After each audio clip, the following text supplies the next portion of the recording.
आज खानकाहों के अंदर जो काम होना था, खानकाह का ताल्लुक किस चीज से था, उलमा से पूछें। मैं सही बुखारी का हवाला दे के आगे बढ़ूं। रसूल करीम सल्लल्लाहु अलैहि वसल्लम ने जब मक्के की सरजमीन पर हालात को देखा तो लोग जुल्म और चहूल की तारीकी में डूबे हुए थे। हालात इतने संगीन थे। उस जमाने को जमाने जाहिलियत से ताबीर किया गया था। जाहिलों का दौर था।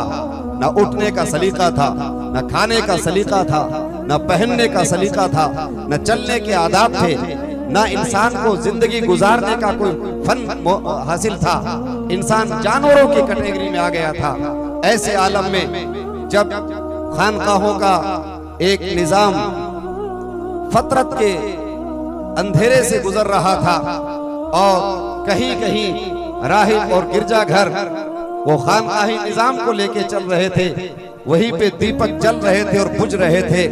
ऐसे आलम में वो दौर 570 बरस क्रॉस कर गया था।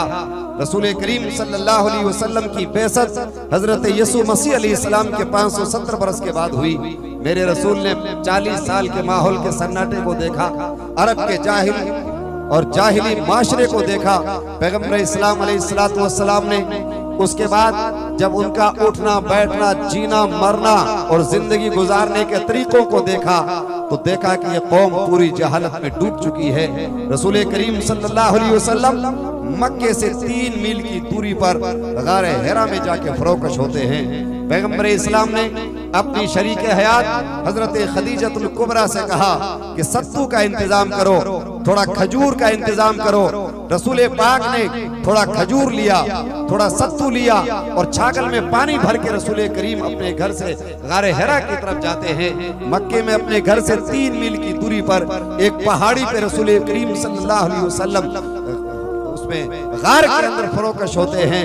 मेरे रसूल ने 1 महीने तक, सही मुस्लिम में आया, 1 महीने तक अल्लाह के रसूल ने गारे हिरा के अंदर अल्लाह की इबादत की। ये दुनिया की फतरत के बाद पहली खानकाह थी जो गारे हिरा की शक्ल में दुनिया देख रही है। और पैगंबर इस्लाम ने गारे हिरा में इबादत की और ज़हन दिया कि ए खानकाह के लोगों और खानकाह से वाबस्ता होने वालों, अगर तुम्हें इस मिशन को आगे बढ़ाना है तो तुम्हें अल्लाह की इबादत करनी होगी, तस्बीहात और तहलीलात और तज़किये नफ्स करना होगा।